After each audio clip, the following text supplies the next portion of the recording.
Now we're about to have an interesting conversation. We're going to be talking about relationships, friendships, and obviously dealing with heartbreak. So Dr. Annie Gazy is here to take us through. She's a clinical hypnotherapist and addictive behavior specialist. Hi, Doc. How are you doing? Good morning, Chris. How are you? I'm fine, thank you. You are welcome. Thank you very much. All right, so let's get straight into it. Friendships and relationships, dealing with heartbreaks. A lot of times when we talk about heartbreaks, people almost just focus on, you know, a man and a woman's relationship or a lover's relationship. Yeah. But in friendships too, there are heartbreaks too. And I think those ones are really the most painful ones. But how should people be dealing with them? Right, okay. I think that in a wider sense, we are in February, and everyone knows what, I mean, you and I are really talking about what February is all about. It's about love. It's a month where, you know, lots of relationships are tested in terms of what society expects. And like you rightly said, most of the time when we talk about friendships or relationship, what we look at is a man and a woman, or a marriage, spouses and that. But what we don't realize is it could be a relationship between a parent and their child. Right. It could be between even a teacher and a student, and two friends who maybe they grew up together and then suddenly one has gotten into a relationship or one is moved on, or, you know, all sorts. And we don't realize how painful that can be when such things happen, and how to navigate that. Because I think most of the time when we have programs or education or therapy, we focus more on being in a relationship with the opposite partner or whatever, and something going wrong, and how you can navigate your way through healing. But what we don't realize is also the painful aspect of maybe losing a best friend. Even if we look at two children at school and they're best friends, and sometimes one will come home and start crying and say, "Mommy, Daddy, my friend did ABC to me." And they're really upset, but we just assume that it's okay, go to school tomorrow, you can make new friends, but that pain is still there, you know, and that can cause trauma. And with adulthood, because especially when you've shared so much together, maybe you shared lots of conversations, intimate things that you feel you've built that trust. Experiences. Maybe, over the years. So that bond is there. And sometimes some people are even closer, some relationships are even closer than having a spouse. Yes. Maybe even a mother, daughter, and somebody feels like even in a marriage, they'll still call their parent for advice and all of that. So thinking that that relationship is gone for whatever reason. And also I think that another relationship breakdown could be death. The person is not alive anymore, or they are so ill that that relationship cannot exist anymore. And we forget that, you know, that can be very painful, losing that. But for me, one of the biggest thing about trauma in terms of throughout the year is we all get excited, we all dress up, we all maybe cook meals, go out and that, especially a month like this. But we forget that there are people that we're leaving behind, and people maybe who have just lost their loved ones, or maybe this is the first time they're going to spend, you know, Valentine or February alone, and that is the most difficult thing. All right, so now how are we supposed to react to them? How are we supposed to treat them? I think first of all, it's a very interesting question. How are we supposed to treat them? Treat them like you always treat them. But I think first is about how much we love ourselves. Because relationship, the first love, or first, what should I say, the intimate relationship should be with ourselves. Because if you love yourself, if you know who you are, because sometimes I ask that question, who am I, or who are you? You know, and sometimes people say, yeah, I am who I am. I'm you know, I'm a broadcaster, I'm a this, I'm a that, I'm a woman. I'm an independent woman or a man, or do whatever I like. But when you break it down, who really are you? Because who you are defines how you treat other people, and how you behave in society, and how you make people comfortable around you. Because like you rightly asked the question, how should we treat them? Should we treat them differently? Well, if you're hurting, or if you're going through a difficult time, or if you have a loved one going through a difficult time, how would you treat them? How would you want to be treated if you were going through that? Some people go through difficult situations by wanting to be left alone. Yes. Because they want that space to be able to grieve. And it's very important that we grieve. Because sometimes they say, oh, don't cry, oh, don't do ABC. It's easy for you to say that. And I think that that is where sometimes, I'm not saying it's wrong, but it makes it difficult because if I don't grieve, where am I grieving? That is where people end up being so stressed and taking everything internally, and they end up being ill with the high blood pressures and all of that, the stress. So that's an external stressor that's become internal, because we're internalizing everything and we're not allowing people to actually grieve. So I would say cry, but in a safe way. Be upset, be angry. They are all emotions, and we are allowed to express how we feel. Sometimes you see that somebody will lose a loved one and they get so angry with them, and you think, but they're dead, why are you so angry? But it's also a process. It's a grieving process where they get angry. So the anger is, why have you left me? But it's internal. The why have you left me? You shouldn't have gone. But they won't say it out loud. So there's the anger, then there's the tears, then sometimes even the laughter of remembering something that you did together. So how we should treat them is allow them to grieve over it. I remember I used to run a group, and sometimes when we come in and somebody would just say, I've had a very bad week, and somebody said, oh no, again. I said, no, allow them to, exactly, allow them to go through whatever. And it could be a bereavement that they've had. And sit down, talk about what has actually happened. Because if you don't, you haven't moved on. You're stuck in that. And we sit here and we talk about so many things, but we are not allowing people to talk about where they are at and what is making them. I remember a lady saying, oh, she just lost the aunt. Then the mom died as well. And it's like, oh, it's okay for us to move on. No. Actually tell us what you loved about your aunt, what you loved about your mom, or what was mom like. And by the person talking through that, they realize that there is a closure. Because sometimes we don't get the opportunity for that closure, especially in relationship. Maybe you're with a man or a woman, whoever, a partner, and then suddenly the relationship comes to an end. It's like, what did I do wrong? Why did this person not even say A or B to me and just ended it? Can they even come so we can talk? So that you can see clearly that there is no closure. I recently met somebody, it was a week ago, and they lost their mom 5 years ago, and they're still grieving. And the wife said, oh, do you know what, doctor? He's not eating. He's not sleeping well. He's not going to work. I can see he's losing weight, but he doesn't want me to do anything. By talking to him, I realized that there isn't any closure. He hasn't, because he had that relationship with his mom that he was ringing mom every day, and mom was ringing every day. And he shared almost everything with mom. And suddenly mom is gone. So that gap, what is he going to fill that gap with? And he's almost at his retirement age as well. So it's like they were planning together the times that he would actually be with mom. And then all these plans with his family, immediate family, wife and kids have left home. And then my so what am I going to do with my life now? Because everything that I thought I'll be doing with mom, I don't know who I'll be doing that with. So how do we go about doing this? But making the individual, be who they are, and also giving them opportunity to go through whatever they want to go through in a safe way. Right. Ensuring that they're safe. Right. So you talk about closure, but I've also come to realize something. Not every closure is needed. Do you think so? Right. Are you able to give an example of what closure is not needed? Well, I think when it comes to some relationships, especially amorous relationship between a woman and a man, some people go looking for closure and then end up, falling into a toxic cycle again. So at what point do you know that, okay, I really need this closure? Or at what point do you tell yourself, I don't think I need this. It's just like putting myself in a loop again. Or do you create your own closure? I think you've just answered your own question. Because I did. Yeah, exactly. Because the thing is that you just rightly said it's a toxic relationship. You've made a decision to leave and you've left. That's a closure, because what other closure do you want? It's not working for you. It's not healthy for you. Your mental health is affected, maybe your physical health, your finances. Everything says it's not right. That's the closure in itself. You don't need what other closure it is it? But there are certain things that you realize that actually we've been together for so many years, or we've been doing ABC, and then there's an abrupt, or somebody just gets up, pack their things and leave. Or what should I say?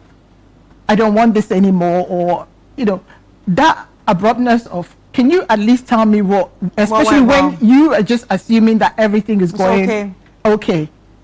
So that is where you need that closure. Or like I said about the death of a loved one, today the person is here, tomorrow they're gone, or in a week.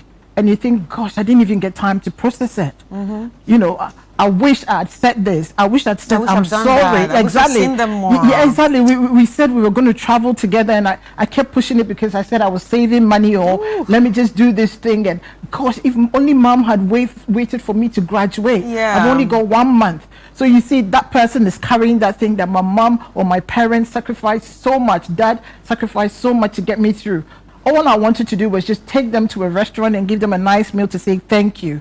And I didn't get to do that. So you see that person, so these are some of the questions that with that is like, what closure would you want? Maybe you say, you know what, I wish my mom would wear my gown or my whatever. So what, you want to wear it and go where mom loved to go, like maybe to church or something. Just do something in memory of, of mom or dad. So with that will give them that closure. They don't necessarily have to be with the person because the person is not there, but there's something that they can do. Remember, it's maybe a place that they used to go every time. So let's say about the relationship. Maybe they used to go for long walks.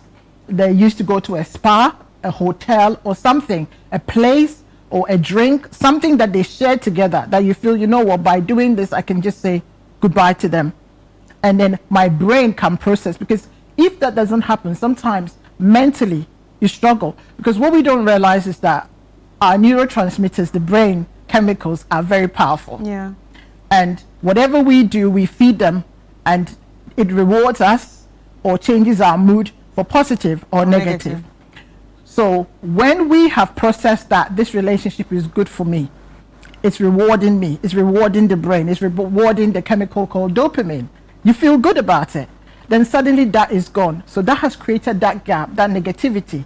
So you need to go back and feed that reward system and say, actually, it's not good for me anymore. Yeah. Why? Let's give reasons. So somebody like that sitting in front of me, I said, let's get a pen and paper. Write the positive, just get A4 sheet, how one side is negative, one side is positive, or good and not so good. Write all the good things, then write the not so good things down. Okay, these are the reasons why. And sometimes you realize that by then putting, oh my God, it was so negative.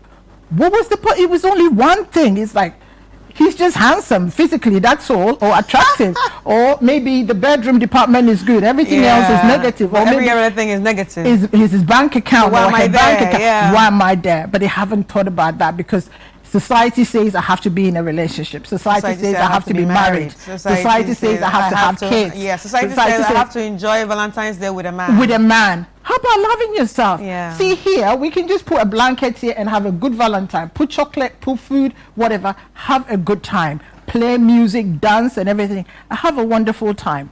But sometimes we believe that society says that it's got to be a certain way, and you need to spend that time with that person. And if you don't have that person, sometimes we crave so much that, pardon me for saying this daytime program, people have one night stands and that, because society expects that day you need to be, or you have to be, need is a very strong word. You have to be with someone. So let me create that someone, even though that someone doesn't exist. And in the end, you have the after effect of paying back, yes, which is very painful. Yeah. So now let's talk about kids, right? Yeah. How important is it to, take the heartbreaks of our kids seriously? Yeah. Because a lot of times we overlook it, as you stated in the beginning. Yeah. Oh no, don't worry, Amma is not playing with you again. Okay, get another friend.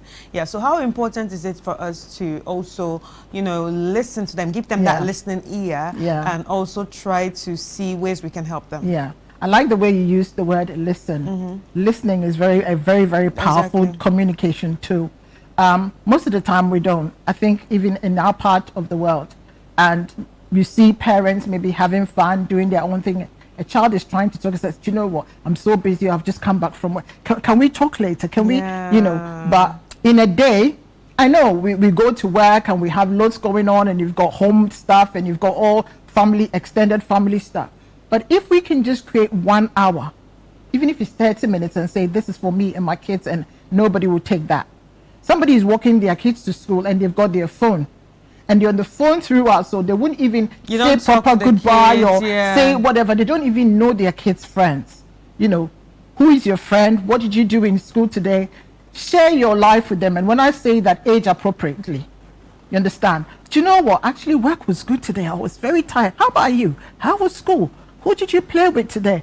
And you hear that the kids will also start talking and say, actually, this person was very mean to me. What happened? I gave them a pen and they didn't even say thank you. Oh, do you know what? Some people are brought up differently. So you educate them to see individual differences in how people are behaved. Also, if you're going through something, because you've already, or you are processing this communication channel, what tends to happen is, even if you don't ask them, they will come to you and say it. And we have to be attentive. I know that sometimes some children can over-exaggerate about how they're feeling or what they've gone through.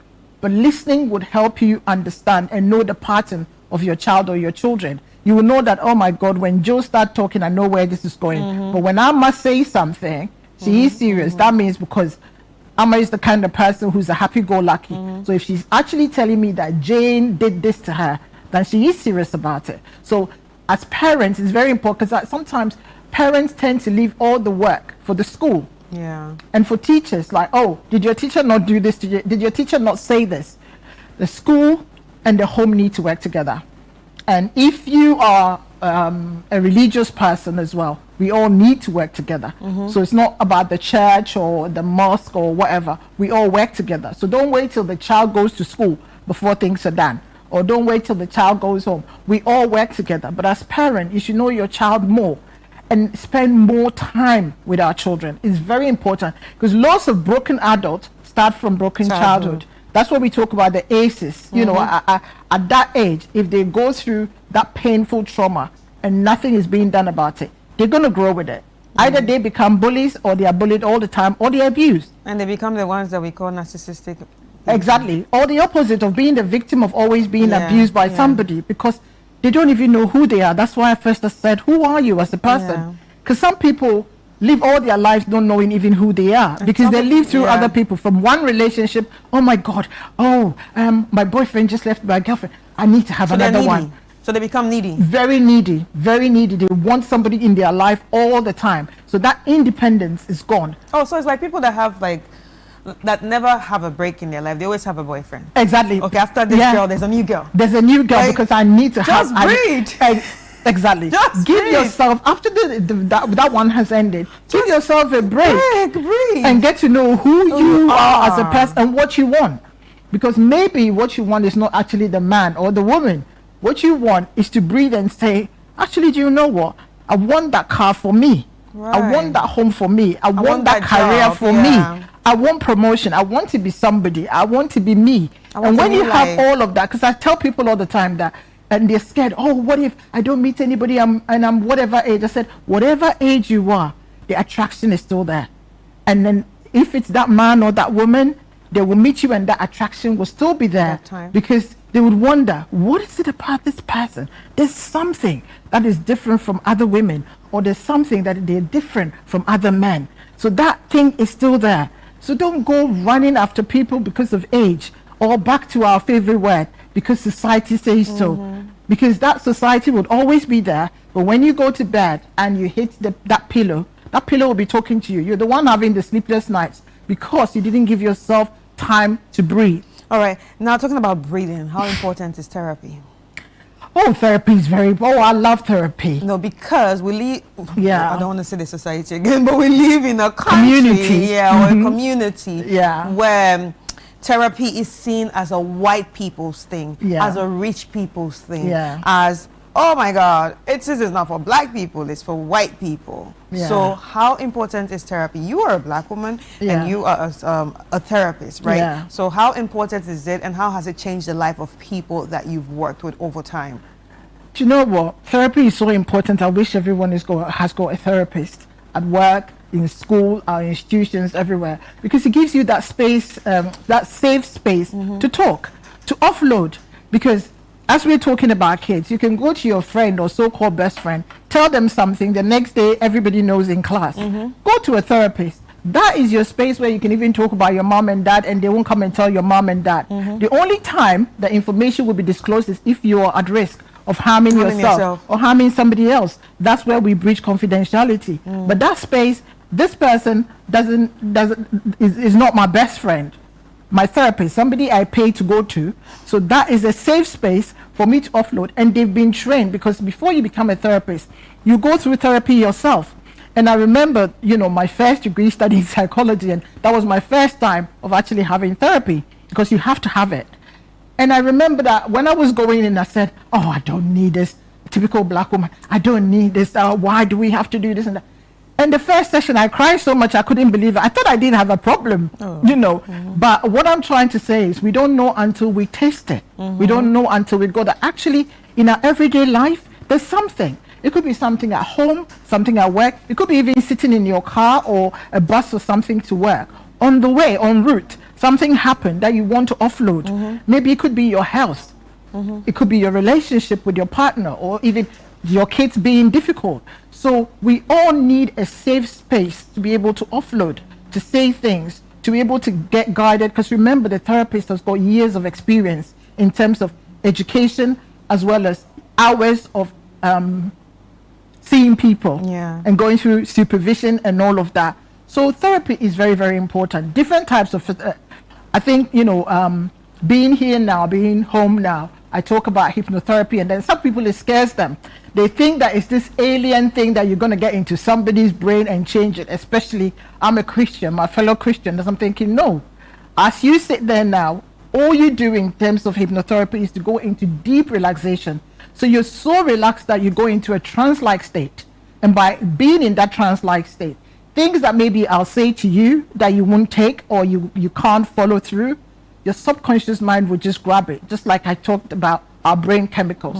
The brain chemicals will take it and then work with it. So let's say if you're saying, do you know what, Annie, I really struggle when I have to do public speaking. Really? What is it so difficult? So we'll have that conversation, and after that, I get you to relax so much that I'll take you to your happy place. So you say, every time I'm on holidays, maybe I'm in Paris or maybe I'm in Cape Coast, I have a great time. Really? What is there that makes you feel so great and makes you feel so calm? Oh, the trees, the sea, this. So I will be listening to all of that. So when I get you in that state, we're visiting Cape Coast. We're visiting that beautiful place. And then we start building your confidence from there, because that is where you feel confident. That is where you feel safe.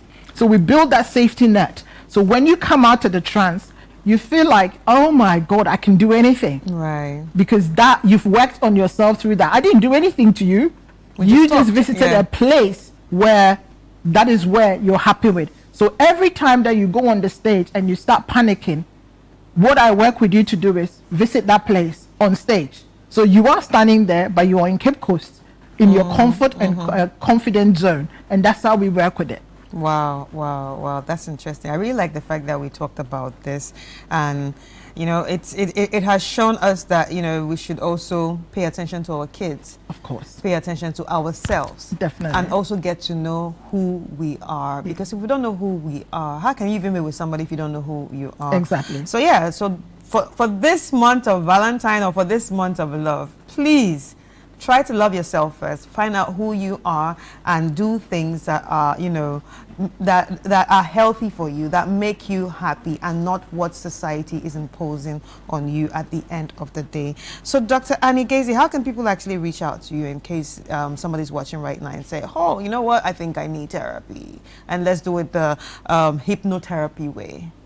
I'll be very grateful if your producers will help me out. I'm not very good with my number. Right. But yes, if they can contact me on my number. And also, if you just go to TikTok, it's just Dr. Annie Gazy. Yeah. Just follow me there. I put lots of information there. If you have any question or whatever as well, you can just send me a message and ask me questions about it. But if my number is on the screen, please reach out. And if you need therapy, I'll be your therapist. All right. Thank you so much, Doc. Thank you so much. Thank you, Chris. All right, ladies and gentlemen, you've heard the conversation, and I hope you enjoyed it like I did. It was all about friendships, relationships, and dealing with heartbreaks or breakups. I really love the conversation. Anyway, we'll take a quick break, and when we come back, Breakfast Daily will be back with more.